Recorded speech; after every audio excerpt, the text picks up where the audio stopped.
కళ్యాణం జరిగి ప్రజలంతా సుఖ సంతోషాలతో సుభిక్షంగా ఉండాలని కాంక్షిస్తూ పిఠాపురంలో శ్రీ అన్నపూర్ణ సమేత శ్రీకాశీ విశ్వేశ్వర స్వామివారి కోటిలింగార్చన, కోటి బిల్వార్చన, శ్రీ రుద్రయాగ, శతచండీ యాగ సహిత కోటి కుంకుమార్చన కార్యక్రమాలు ఘనంగా ప్రారంభమయ్యాయి. పట్టణంలో కోటగుమ్మం సెంటర్ వద్ద గల శ్రీ వాసవి కనికా పరమేశ్వరి దేవాలయ ప్రాంగణంలో ప్రముఖ వేద పండితులు, జ్యోతిష్య శాస్త్ర ప్రముఖులైన ద్విభాష్యం కుమార సుబ్రహ్మణ్య శర్మ ఆధ్వర్యంలో కార్తీక మాసం సందర్భంగా మొదలైన కార్యక్రమాల్లో భాగంగా కలశ స్థాపన, మండపారాధన నిర్వహించారు.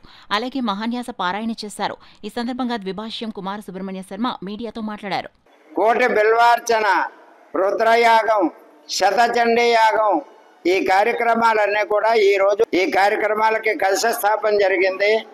ఇప్పుడు మంటపారాధన చూడండి, మనం పెళ్ళికి ఏదైనా సందర్భంలో మనం పిలిచినట్లయితే బంధువులందరినీ పిలుచుకుంటూ, అలాగే యోగిని మంటపం, వాస్తు మండపం, క్షేత్రపాలక మండపం, నవగ్రహ మండపం, సర్వతాభద్ర మండలం, ఇలాగ మొత్తం 5 మంటపాలు ఆవాహన చేసి ఆయా దేవతలను ఆవాహన చేయడం జరుగుతుంది.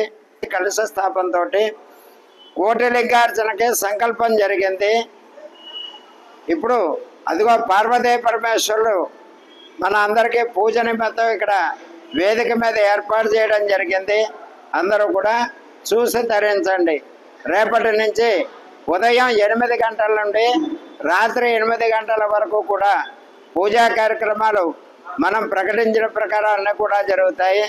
అందరూ కూడా గమనించి ఆ శివపార్వతుల కృపకు పాత్రలు కావాల్సిందిగా కోరుతున్నాం.